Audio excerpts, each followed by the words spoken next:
Wait, step out of the vehicle. Hands where I can see them. Officer, I'm just delivering the mail. I'm doing my route. Yeah, okay. we've got reports of mail theft in the area. You fit the I'm description. driving a postal truck. I'm wearing a full uniform. Just look at the logo. Huh. Okay, sure. Anyone can buy a patch online, buddy. Oh, my God. Sir, I've delivered to these houses for 8 years. Officer Nathan Moore had no idea what he just walked into. In the next 60 minutes, this routine stop would trigger a huge investigation. It would end in a massive $5.1 million settlement. Dwayne Jenkins wasn't just a guy in a costume. He was a 14-year veteran of the United States Postal Service. He was on active federal duty. The officer treated him like a thief, but Jenkins had federal status that protected him. Stopping the U.S. mail is a federal crime, and the neighbors on the porch, they were filming every second of it.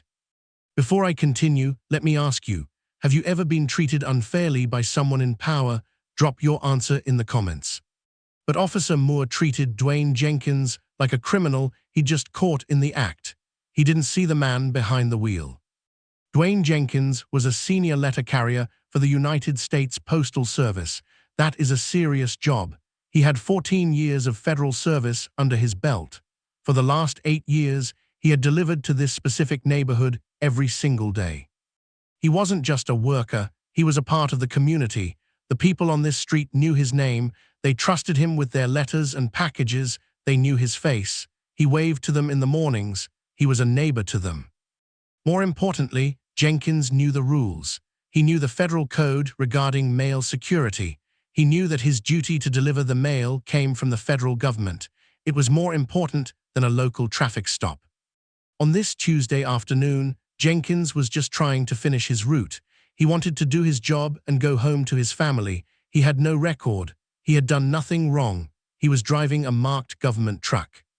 Jenkins was a calm man. He believed in following the rules, but he also knew his rights, and he knew that what was happening to him was completely wrong. Officer Nathan Moore and his department, however, had a very different reputation. Officer Moore worked for the local police department.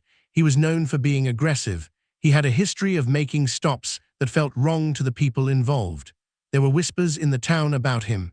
People said he liked to use force first and ask questions later.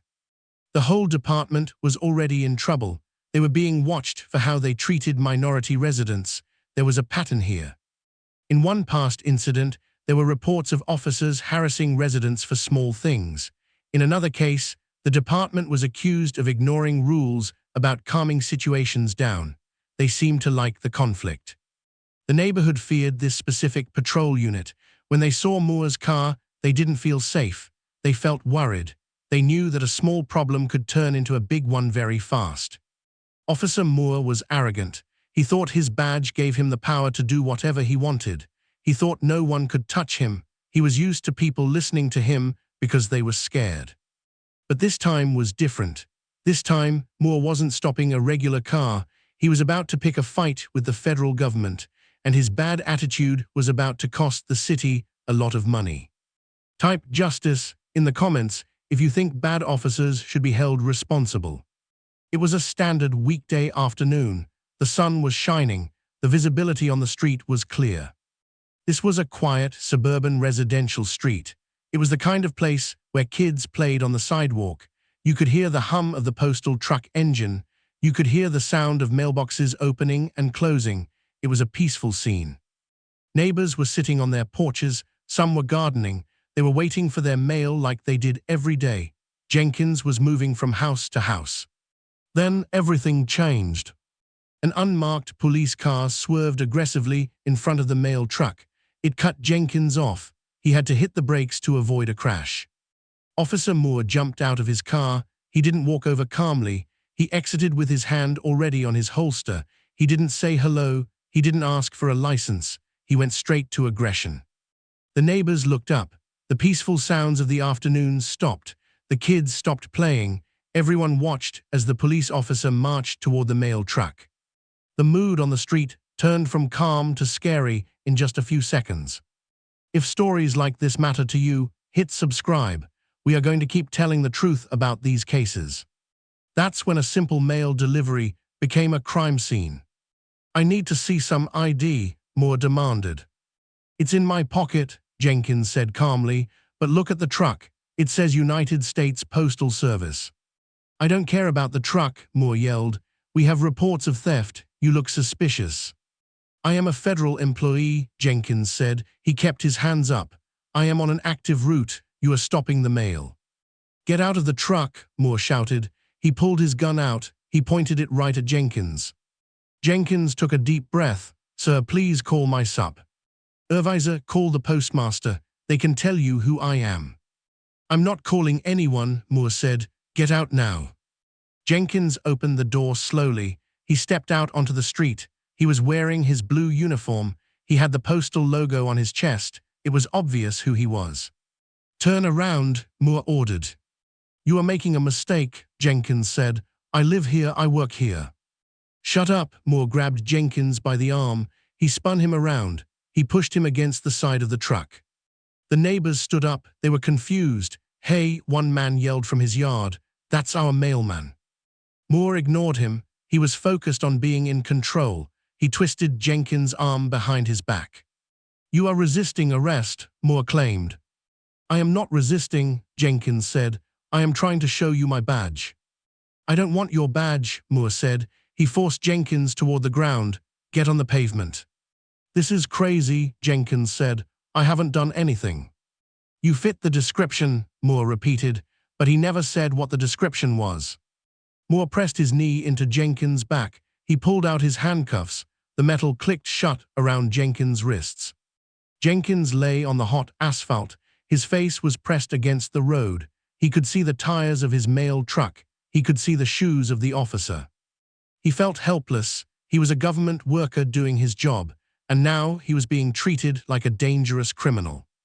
Moore stood over him. He looked proud of himself. He thought he had caught a bad guy. He had no idea he was the one breaking the law. What Moore didn't know was that by touching that mail truck, he was technically violating federal law. 10 minutes later, the scene was chaos. Officer Moore had Dwayne Jenkins face down on the pavement, but the tide was already turning against the officer. Jenkins lifted his head slightly. I am a federal agent of the mail, he warned. You are impeding the mail. That is a federal crime. Moore laughed. Quiet down.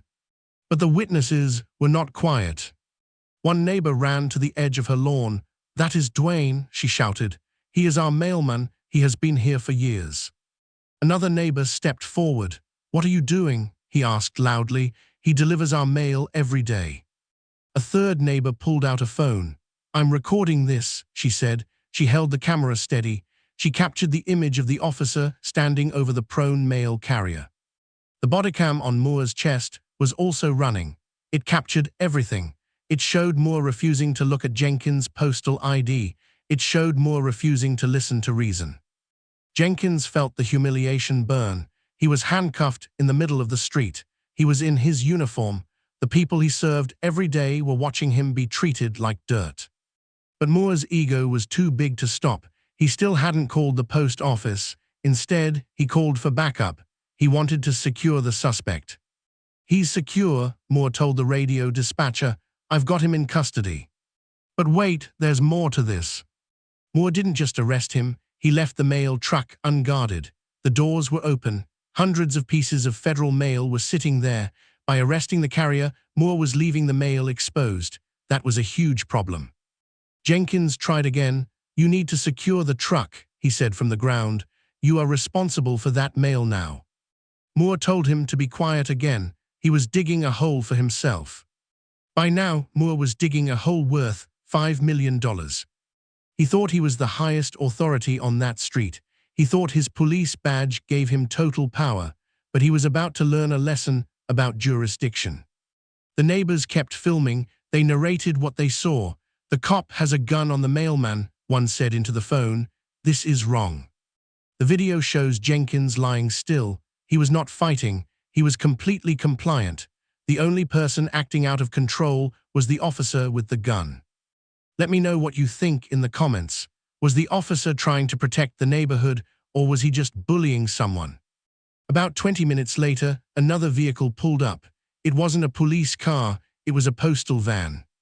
The postal supervisor jumped out. He had been tracking Jenkins' truck on GPS. He saw the truck wasn't moving. He came to see why the mail was late. He stopped dead in his tracks. He saw his carrier in handcuffs. He saw the police officer. "What is going on here?" the supervisor demanded. Moore stepped forward. "I detained this suspect for mail theft," he said confidently. The supervisor looked at Jenkins, then he looked at the truck. "He isn't stealing mail," the supervisor said. "He is delivering it. Look at the scanner. Look at the mail in his bag." "He resisted arrest," Moore claimed. "He tried to show you his badge," the neighbors yelled from the sidewalk. This was a clash of powers, the local police versus the federal postmaster, and the post office does not play around when their carriers are detained. "Need to release him," the supervisor said. "That is federal property. He is a federal employee."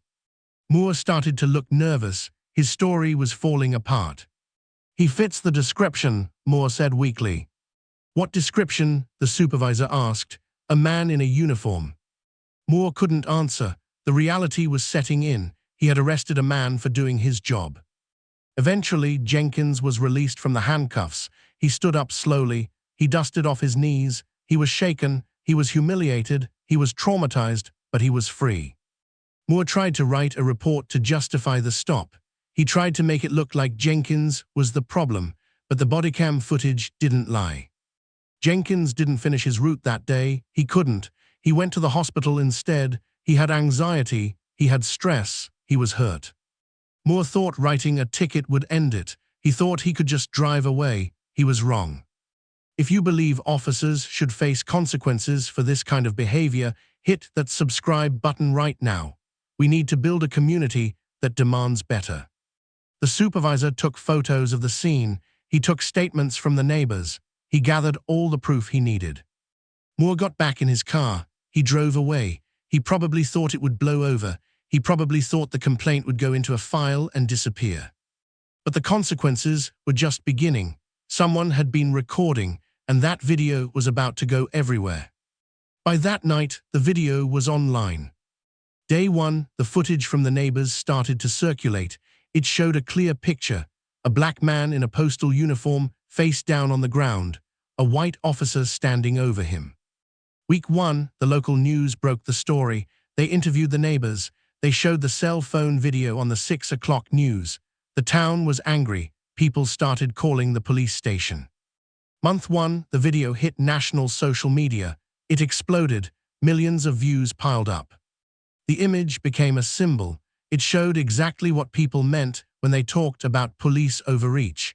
People commented from all over the country. "If a federal employee in a marked truck isn't safe, who is?" one person wrote. "He's wearing a uniform," another person commented.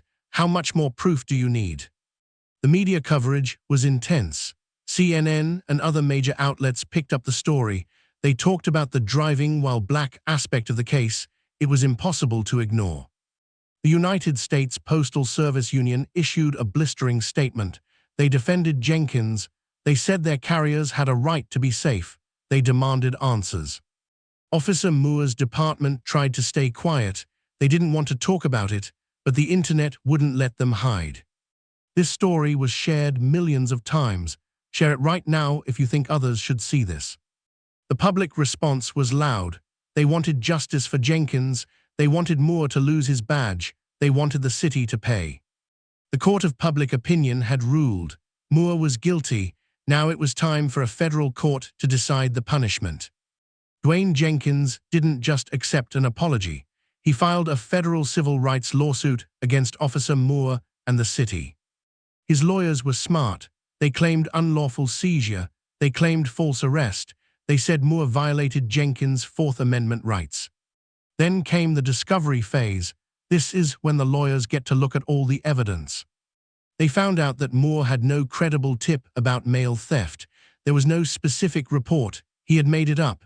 It was pure profiling. He saw a black man and decided he was suspicious. The Bodycam footage was the nail in the coffin. It showed Moore being rude from the very first second. It showed him ignoring the clear evidence that Jenkins was a mailman.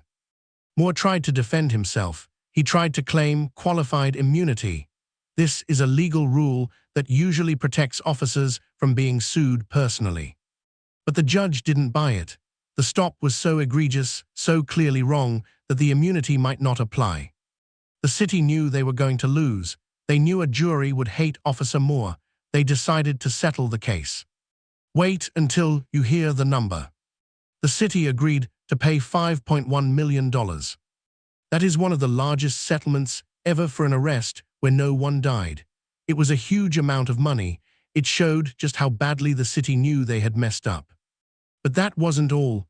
Officer Moore faced internal charges. The department had to fire him. He lost his job. And then the Department of Justice stepped in. The DOJ launched a probe into the entire police department. They wanted to see if this was a pattern. They wanted to see if other officers were doing the same thing. Moore thought he was powerful. In the end, his ego cost the taxpayers millions. It cost him his career, and it brought the federal government down on his whole department. The neighbors who filmed the arrest were heroes. Without their video, it might have been Moore's word against Jenkins. But the video proved the truth. The taxpayers paid the price for Moore's ego. After the settlement, Dwayne Jenkins spoke to the press. He stood in front of the cameras. He looked tired but strong. The money was a lot, but he said it doesn't erase the memory. He still remembers the cold metal of the gun. He still remembers the feeling of the pavement on his face.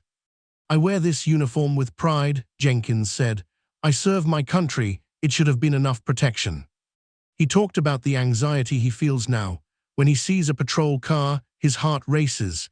He wonders if it will happen again. He has nightmares about that day. He had a message for other workers. "Know your rights," he said. "Even in uniform, you have to be vigilant. You have to be careful." He thanked his neighbors. He called them his guardian angels.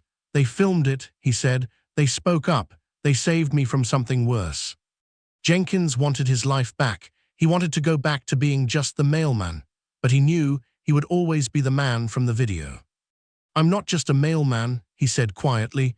"I'm a human being, and I deserve to go home that day." His words hit home. He wasn't angry. He was sad. He was disappointed that this could happen in America. But this case exposed a rot in the system. This happens too often. Officers use qualified immunity to escape blame. They rarely pay for their mistakes. But this case was different. The mail truck made it impossible to lie. The visual evidence was too strong. Because of this, the department changed its rules. They have to train on how to treat federal workers now. It sent a warning to police everywhere. You cannot bully the mailman. So let me ask you, do you think a $5.1 million settlement is justice or just a tax on bad policing? Should officers like Moore face criminal charges, not just firing? How many Dwayne Jenkins are there who didn't have neighbors filming? Because if we don't fix the root cause, then we're just waiting for the next Officer Moore, the next innocent victim, the next massive lawsuit. Comment below if you believe police should pay these settlements from their own pensions.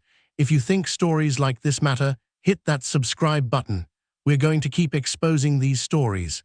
We're going to keep demanding better. This isn't just about one bad officer or one mailman.